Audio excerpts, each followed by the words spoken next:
দয়ালু। আমি ব্যারিস্টার সৈয়দ সাইদুল হক সুমন, জন্ম আমার চুনারঘাটের পীরের বাজার। আমি কেজি স্কুল এবং উলুখান্দি সরকারি প্রাথমিক বিদ্যালয় থেকে আমি আমার প্রাথমিক বিদ্যালয় শেষ করে বাবু দক্ষিণাচরণের দেয়া স্কুল থেকে আমি এসএসসি পাস করে ঢাকা কলেজে পড়াশোনা করে, ঢাকা বিশ্ববিদ্যালয়ে পড়াশোনা করে, লন্ডন থেকে ভারতীয় করে আমি বাংলাদেশে advocate of the supreme court হিসাবে কার্যরত আছি।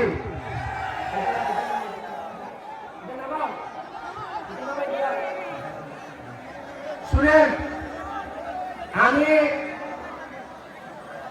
আপনাদেরকে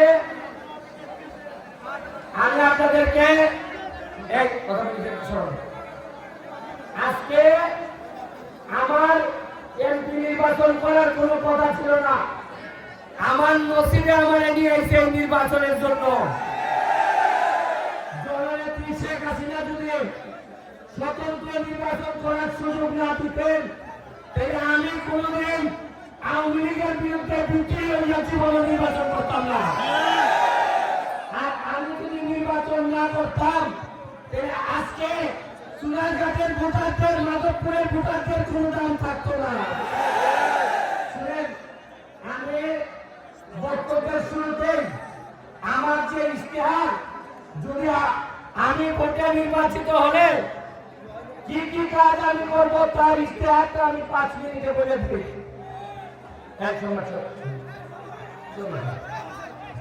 শুনেন, শায়েস্তাগঞ্জ প্রথম শায়েস্তাগঞ্জ পৌরসভা থেকে শায়েস্তাগঞ্জ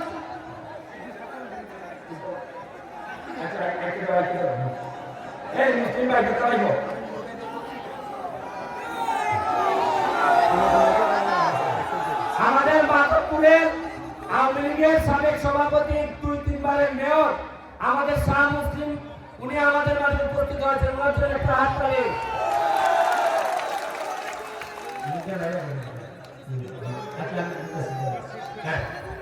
আমি প্রথম যে কাজটা করব, গেছিলাম রাজশাহীতে কি আপনারা জানি না কয়জন গেছেন? রাজশাহীতে দেখবেন মেইন রোডের মধ্যে ডিভাইডার দিয়া ভালো ভালো মালয়েশিয়ান ঘাস দিয়া রাস্তারে লাইটিং করে সুন্দর করা হয়েছে। ওইটা দেখতে আমার মনে হয়েছে শায়েস্তাগঞ্জ পৌরসভা টু চুনারঘাট পৌরসভা রাস্তা বড় করা এবং ডিভাইডার সহ দৃষ্টিনন্দন করা হবে আমার প্রথম কাজ। দ্বিতীয় কাজ, চুনারঘাট টু মাধবপুর ভায়া জগদীশপুর রাস্তারে বড় করা লাগবে। এটা 50 বছর আগের রাস্তা, এখনো আগের মতোই আছে। এখানে বড় না করলে নতুন প্রজন্মে ভালো রাস্তা আমরা দিয়ে দিতে পারবো না। শুনেন, চুনারঘাট মাধবপুরের প্রতিটা ইউনিয়ন এবং গ্রামে কাঁচা রাস্তার অভাব নেই। মানুষের বেশিরভাগ কষ্ট হবে কাঁচা রাস্তার কারণে। আমার তৃতীয় ইশতেহার হবে চুনারঘাট মাধবপুরের প্রতিটা ইউনিয়ন ও গ্রামের রাস্তাগুলোর প্রশস্তকরণ এবং পাকাকরণ। এরপরে 4 নম্বর ইশতেহার, এই মোরাগাঁওরে জীবিত বানানো। বাজার তারে নষ্ট করে ফেলছে এই মোরাগাঁও, গন্ধের যন্ত্রণা যাওয়া যায় না। এখানে এমপি যদি হন, প্রথম কাজ হবে নিজে নাম না জায়গা পরিষ্কার করে এই বাজার রানী গন্ধ মুক্ত করতে চায়। এরপরে যত সরা খাল দখল করে আছে এগুলার দখল উদ্ধারে পর্যাপ্ত ব্যবস্থা গ্রহণ করা। খোয়াই নদীর উপর যে ব্রিজ আছে, ইটা মাঙ্গা করানোর ব্রিজ আর চলতো না কেন? এইগুলা ব্রিজ ভাঙ্গা নতুন ব্রিজ করা এবং আরো কয়েকটা ব্রিজ বানানোর জন্য পর্যাপ্ত ব্যবস্থা গ্রহণ করা। সকল পরিবহন শ্রমিক, টমটমরা এক কেন্দ্রা, সিএনজিরা এক কেন্দ্রা, যে যার মতো হয়ে বাজারে ঘুরায়, সকল পরিবহন শ্রমিকদের জন্য পর্যায়ক্রমে স্থায়ী স্ট্যান্ড তৈরি করা, যাতে বাজারে কোনো সমস্যা না হয়। অসহায় ছাত্রছাত্রীরা বেতন দিতে পারে না, যারা রেজিস্ট্রেশন দিতে পারে না, তাদের জন্য স্থায়ীভাবে নিজ উদ্যোগে লেখাপড়ার ব্যবস্থা করা। সরকার না দিলে আমি দিব। এরপরে ভূমিহীন, গৃহহীন, জননেত্রী শেখ হাসিনা যা দিচ্ছেন তার বাইরেও যারা আছে তাদেরকে গৃহের ব্যবস্থা করে দেওয়া। আরেকটা কথা, নারী শিশু নির্যাতন যে কোনো মূল্যে বন্ধ করতে হবে। এটার জন্য আমি পর্যাপ্ত ব্যবস্থা গ্রহণ করব। আরেকটা জিনিস, সোনারঘাট মাধবপুরে হিন্দু, বৌদ্ধ, খ্রিস্টান মাইনরিটি যারা আছেন তাদেরকে আমি বলি, আমি সর্বোচ্চ নিরাপত্তার ব্যবস্থা করবো। আমি সকল ধর্মের মানুষ যাতে একসাথে ভালোভাবে বসবাস করতে পারে, এইটার শান্তি নিশ্চিত করা। বেকার যুবক যুবতীদের জন্য চা বাগানে আড্ডা মারেন যারা, তারা বার করে আনিয়া ট্রেনিং এর ব্যবস্থা করা। আমার মোবাইল শিখো, নাইলে টিভি ঠিক করা শিখো, নাইলে ফ্রিজ ঠিক করা শিখো। এগুলা ট্রেনিং, মেয়েদেরকে নাচের ট্রেনিং দেওয়া, মেয়েদেরকে সেলাই প্রশিক্ষণ দেওয়া। মানে বাপ মারা গেল, একটা মেয়ে যেন দাঁড়িয়ে বলতে পারে আমার বাপ মা, তারপরে আমি নিজের পা দাঁড়ানোর মতো যোগ্যতা আমার আছে। আছেন সোনারগাঁও হাসপাতাল, মানুষের চিকিৎসা নিতে দূরের কথা, হাসপাতালে নিজের এখন চিকিৎসা হয়। এই হাসপাতালটারে আধুনিকায়ন করা, টেস্ট মেট যা আছে এইখানে ব্যবস্থা করা, যাতে হাসপাতালে গিয়ে মানুষ শান্তি পায়।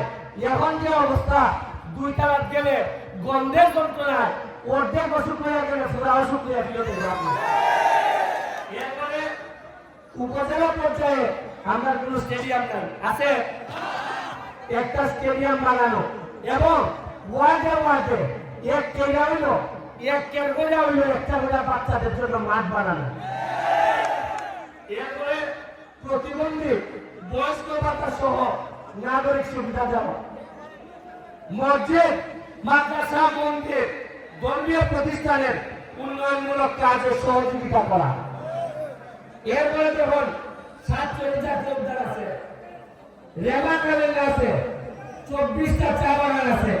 এইগুলার সবগুলারে আপনার পর্যটনের আওতায় নিয়ে আসে একটা পর্যটন নগরী ঘোষণা করা। আর মাদক দ্রব্য নিয়ন্ত্রণে যা যা লাগে প্রশাসনকে সাথে করে নিয়ে মাদককে না বলার জন্য প্রথমে সোনারঘাট মাদকপুর প্রস্তুত হবে। সারা দ্রব্যমূল্যের দাম বাড়ছে, এগুলোর জন্য বাজার মনিটরিং করা এবং সিন্ডিকেট যারা করে সিন্ডিকেটের বিরুদ্ধে ব্যবস্থা গ্রহণ করা। প্রবাসীদের জন্য আমি বলে দিছি, আমার কোন প্রবাসী যদি টাকার অভাবে লাশ না আসে, আমি আপনাদের পক্ষে এমপি হিসাবে আমার প্রবাসের মাটি যেন সোনারঘাট মাধবপুরের মাটি নসিব হয়, এর জন্য ব্যবস্থা গ্রহণ করা, লাশ আনার ব্যবস্থা করা যায়। প্রবাসীদের সাথে প্রবাসী ব্যাংক চালু করা। এরপরে সর্বোপরি চা বাগানের ছেলে মেয়েদেরকে আর 170 টাকার উপর আর কম দিন। চা বাগানের ছেলে মেয়েদেরকে শিক্ষিত করিয়া আমি যদি মারা যাবো, চা বাগান থেকে দেখতে চাই মিনিমাম 4-5টা ব্যারিস্টার আছে আমার জানাজার মধ্যে দেখতে পেতে। আপনার কামারচর থেকে প্রার্থনের যে রাস্তাটা, এইটাও আমাদের মিরপুরের বাহুবলের যিনি এমপি হবেন তার সাথে আলোচনা করা, কারণ অর্ধেক করছে বাহুবল, অর্ধেক করছে সোনারঘাট, এইটার ব্যবস্থা করা। আমি এইবার আপনাদেরকে কয়েকটা কথা বলে বিদায় নিব। আমি আমি আপনাদের এইখানে নির্বাচনে দাঁড়াইছিলাম, 1.5 মাস ধরে আপনাদের সাথে দাঁড়িয়ে দাঁড়িয়ে আমি ঘুরতেছি। আপনারা দেখেন, গতকালকে আমার নেতা আমাদের শেখ পরশ উনি আসছিলেন, নৌকার যিনি আমাদের মাননীয় মন্ত্রী উনি নিয়ে আসছিলেন। উনি আমার নেতা, অত্যন্ত সুন্দর বক্তব্য দিয়ে গেছেন এবং উনি অসম্ভব ভালো কথা বলে গেছেন। আমি ওনারে সালাম জানাই। বলছেন কোনোভাবেই স্বতন্ত্র প্রার্থীকে কোন ধরনের বাধা দেওয়া যাবে না। আমি অত্যন্ত কৃতজ্ঞ, জননেত্রী শেখ হাসিনার মেসেজটা জননেত্রী শেখ হাসিনার মেসেজটা উনি নিজের হাতে দিয়ে গেছেন। আমি আপনাদেরকে একটা কথা বলি, জীবনে আমার জীবনে 44 বছর বয়সের জীবনে যা ইনকাম করছি আল্লাহ হাসিন নাজির আমার বউ বাচ্চা আমার এখানে আছে, এদেরকে আমি ঠকাইছি। 49-50টা ব্রিজ করছি শোনার পর আমি আপনাদেরকে টোটাল ব্যবস্থা করছি। এরপরে আমার সুবিধা হয়েছে, আমার বাজারের মধ্যে মিটিং করে বলা হয়েছে আমি জারদ হিসাবে স্বীকৃতি পাইছি। আমাকে জারদ বলা হয়েছে, আমার দোষ কি ছিল? আমি তো শুধু আপনাদের ভোটের ব্যবস্থা করছিলাম, আমি তো কারোর সাথে কোনো ঝামেলা করি নাই। তারপর আমার বলা হয়েছে আমি জারদ, আমার সাথে যারা থাকে ওরা কি বেতন না। আমি আমি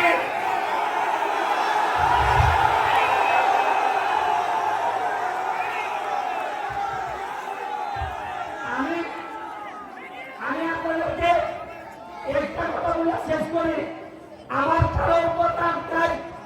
দেশের স্বার্থে এলাকার স্বার্থে আমার কোনো শত্রু নাই। আমার চরম শত্রু যিনি তারাও আমি বন্ধুত্বের হাত বাড়াই। আমি তো বলি আসেন আমরা সবাই মিলে চুনাঘাট মাধবপুরকে বঙ্গবন্ধু সোনার বাংলা প্রাণ। আমি আপনাদেরকে আরেকটা কথা বলে শেষ করব।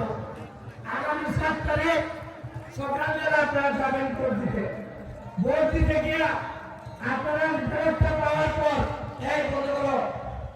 ব্যালটটা পাওয়ার পর যখন ইগল মার্কা করতে সিল মারবার সময় আসবে তখন সৃষ্টিকর্তা আমার আল্লাহ আপনাদের ভগবান সাক্ষী রেখে বলতেছি, যখন সিলটা মারবেন তখন আমার কথা মনে করবেন।